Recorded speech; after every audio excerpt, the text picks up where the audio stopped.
സാമർഥ്യമുള്ള ഭാര്യയെ ആർക്ക് കിട്ടും? അവളുടെ വില മുത്തുകളിലും ഏറും. സാമർഥ്യമുള്ള സ്ത്രീ എന്ന് കേൾക്കുമ്പോൾ തന്നെ നമ്മുടെ ചിന്തയിൽ ഓടി വരുന്ന ഒരു സ്ത്രീ രൂപമുണ്ട്.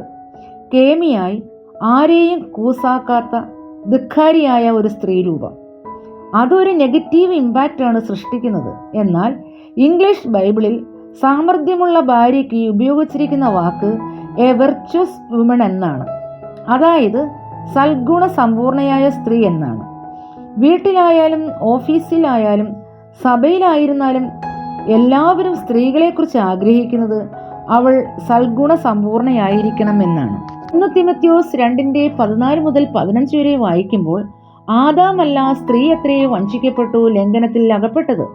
എന്നാൽ വിശ്വാസത്തിലും സ്നേഹത്തിലും വിശുദ്ധീകരണത്തിലും സുബോധത്തോടെ പാർക്കുന്നുവെങ്കിൽ അവൾ മക്കളെ പ്രസവിച്ച് രക്ഷ പ്രാപിക്കും എന്ന് എഴുതിയിരിക്കുന്നു. ദൈവത്തിൻ്റെ സ്വന്തം കൈയാൽ സൃഷ്ടിക്കപ്പെട്ട സ്ത്രീ പാപം ചെയ്തു. ഇതെവിടെ നിൽക്കട്ടെ. പാപത്തിൽ അകപ്പെട്ടു പോയ ഈ സ്ത്രീ ആരാണ്? ദൈവം ഈ സ്ത്രീയെ സൃഷ്ടിച്ചതിന്റെ ഉദ്ദേശം എന്താണ്? അവളുടെ ഉത്തരവാദിത്വം എന്താണ്? നമുക്ക് ഓരോന്നായി വിചിന്തനം ചെയ്യാം. ആരാണ് ഈ സ്ത്രീ? ആദാമിന്റെ ഒത്ത മധ്യഭാഗത്തുള്ള വാരിയലിൽ നിന്നുമാണ് ദൈവം സ്ത്രീക്ക് ജന്മം നൽകിയത്. അവൾ പുരുഷന്റെ അടിമയല്ല എന്നും പുരുഷൻ തലമേൽ ചുമക്കേണ്ടവളുമല്ല അവൾ, പിന്നെയോ പുരുഷനും സ്ത്രീയും തുല്യരാണ് എന്ന് ലോകത്തോട് വാക്കുകളും ഭാഷണവും കൂടാതെ സ്ത്രീയെ സൃഷ്ടിച്ചതിലൂടെ പറയുകയായിരുന്നു. എന്താണ് ഈ വാരിയലിന്റെ പ്രത്യേകത? ശരീരത്തിന്റെ ഏത് എല്ലിന്മേൽ ബലം പ്രയോഗിച്ചാലും അത് പൊട്ടിപ്പോകും. എന്നാൽ വാരിയലിന്മേൽ ബലം പ്രയോഗിച്ചാൽ അത് ഒടിയത്തില്ല, വളയുകയേ ഉള്ളൂ. അത് ഫ്ലെക്സിബിൾ ആണ്. ഇത് സൂചിപ്പിക്കുന്നത് എന്താണെന്നറിയാവോ? ജീവിതത്തിന്റെ ഏത് സാഹചര്യങ്ങളിൽ കൂടി സ്ത്രീകൾ കടന്നുപോയാലും അവൾ വളഞ്ഞു വളഞ്ഞ് ആ പ്രശ്നങ്ങളെ അതിജീവിക്കും. എന്നാൽ സ്ത്രീകൾക്കൊരു കുഴപ്പമുണ്ട്. അവർക്ക് അവരുടെ മഹത്വം അറിയത്തില്ല. അവരുടെ ശക്തി ഹോഴ്സ് പവറിനേക്കാളും മുകളിലാണ് എന്നുള്ള കാര്യം അവർ വിസ്മരിച്ചു പോകുന്നു. ലോകത്തിലെ ഏറ്റവും മഹത്തരമായ സൃഷ്ടി ഏതാണ് എന്ന് ചോദിച്ചാൽ അതിൻ്റെ ഉത്തരം ഒന്നേയുള്ളൂ, അത് സ്ത്രീകളാണ്. വെറും കഞ്ഞിയും കറിയും വയ്ക്കുവാൻ മാത്രം നിയോഗിക്കപ്പെട്ടവൾ ആണ് സ്ത്രീ എന്ന് പലപ്പോഴും നമ്മെപ്പറ്റി താഴ്ത്തിക്കെട്ടി പറയാറുണ്ട്. എന്നാൽ എല്ലാ സ്ത്രീകളും ഏറ്റവും സ്നേഹത്തോടെയും അങ്ങേറ്റം വാത്സല്യത്തോടെയും തൻ്റെ കുടുംബത്തിലുള്ള കുഞ്ഞുങ്ങൾക്കും പ്രിയപ്പെട്ടവനും ഏറ്റവും നന്നായി ഭക്ഷണം പാകം ചെയ്തു നൽകുന്നവർ തന്നെയാണ്. അവർ കഴിക്കുന്നതും രുചി ആസ്വദിക്കുന്ന നിറഞ്ഞ മനസ്സോടെയാണ് അവർ നോക്കി നിൽക്കുന്നത്.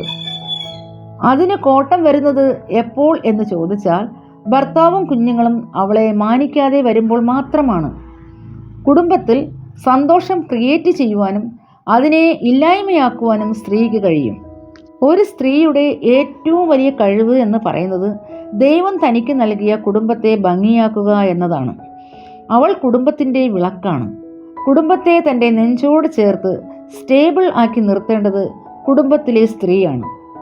സദൃശ്യവാക്യങ്ങൾ 14:1 ഇപ്രകാരം പറയുന്നു: സ്ത്രീകളിൽ ജ്ഞാനമുള്ളവൾ തൻ്റെ വീട് പണിയുന്നു, ഭോഷത്വമുള്ളവളോ അത് സ്വന്തം കൈയാൽ പൊളിച്ചു കളയുന്നു. ഒരു സ്ത്രീ എത്ര തന്നെ പ്രശസ്തയായാലും കുടുംബം പണിതൽ പരാജയപ്പെട്ടാൽ തീർന്നു. എന്നാൽ സമൂഹം മനസ്സിലാക്കേണ്ട വലിയൊരു സത്യമുണ്ട്. വീടിൻ്റെ 4 ചുവരുകൾക്കുള്ളിൽ തളച്ചിടപ്പെടേണ്ടവളല്ല അവൾ. സ്നേഹമുള്ള അമ്മ, ഉത്തരവാദിത്തമുള്ള ഭാര്യ, അർപ്പണബോധമുള്ള ഉദ്യോഗസ്ഥ, വിശ്വസ്തയായ വിശ്വാസി എന്നീ നിലകളിൽ വർത്തിക്കുന്ന സ്ത്രീ ഓരോ വീടിൻ്റെയും അഭിമാനമാണ്. പാപത്തിൻ്റെ മൂല കാരണമായി തീർന്ന ആദ്യ വനിതയെ എൻ്റെ ദൈവം തള്ളിക്കളഞ്ഞില്ല. പാപം ചെയ്ത അവളെ വീണ്ടെടുക്കുവാൻ ദൈവം രക്ഷയുടെ ഒരു പുതിയ വഴി തുറന്നുകൊടുത്തു. പ്രിയ സ്നേഹിതരെ, നിങ്ങൾ ശ്രദ്ധിച്ചിട്ടുണ്ടോ? സ്ത്രീയിൽ കൂടി ലോകത്തിൽ പാപം കടന്നുവെങ്കിൽ ഈ ലോകത്തിൻ്റെ പാപപരിഹാരകനായി ക്രിസ്തു ജന്മം കൊണ്ടത് കൃപ ലഭിച്ചവളായ സ്ത്രീയിൽ കൂടിയാണ്.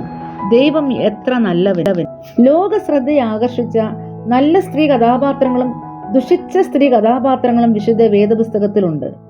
ഹാഗർ, പരിത്യജിക്കപ്പെട്ട ഭാര്യ; ദെബോറ, രാജതന്ത്രജ്ഞ, ന്യായാധിപ, ഭാര്യ, പ്രവാചകി; രൂത്ത്, സ്ഥിരതയുള്ളവൾ; ഹന്ന, മാതൃകാ മാതാവ്; അബീഗയിൽ, വിവേകമതി; വിശ്വാസമുള്ളവളായ സുറഫൈനിക്ക സ്ത്രീ; വിനീതയായ എലിസബത്ത്; ദൈവം തിരഞ്ഞെടുത്ത മറിയ ഇങ്ങനെ പോകുന്നു ആ മഹത് വനിതകൾ.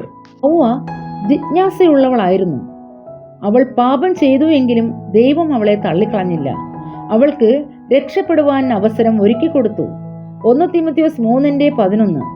ഔവണ്ണം സ്ത്രീകളും ഘനശാലികളായി ഏഷണി പറയാതെ നിർമ്മതരും എല്ലാറ്റിലും വിശ്വസ്തമാരുമായിരിക്കണം. വീണ്ടും സദൃശവാക്യങ്ങൾ 31:10-27 വരെ വായിക്കുമ്പോൾ ഒരു സ്ത്രീ കുടുംബത്തിൽ എങ്ങനെ ആയിരിക്കണം എന്ന് കാണുന്നു. ഞാൻ പറയുന്നത് പോലെ എൻ്റെ ഭർത്താവും മക്കളും കേൾക്കണം എന്ന് വാശി പിടിച്ച് ഉപദേശിച്ച് വീട്ടിലുള്ളവരെ വെറുപ്പിക്കരുത്. കുടുംബം ഏവർക്കും ഇഷ്ടമുള്ളവരിടാക്കുവാൻ സ്ത്രീകൾ അത്യുത്സാഹം കാണിക്കണം.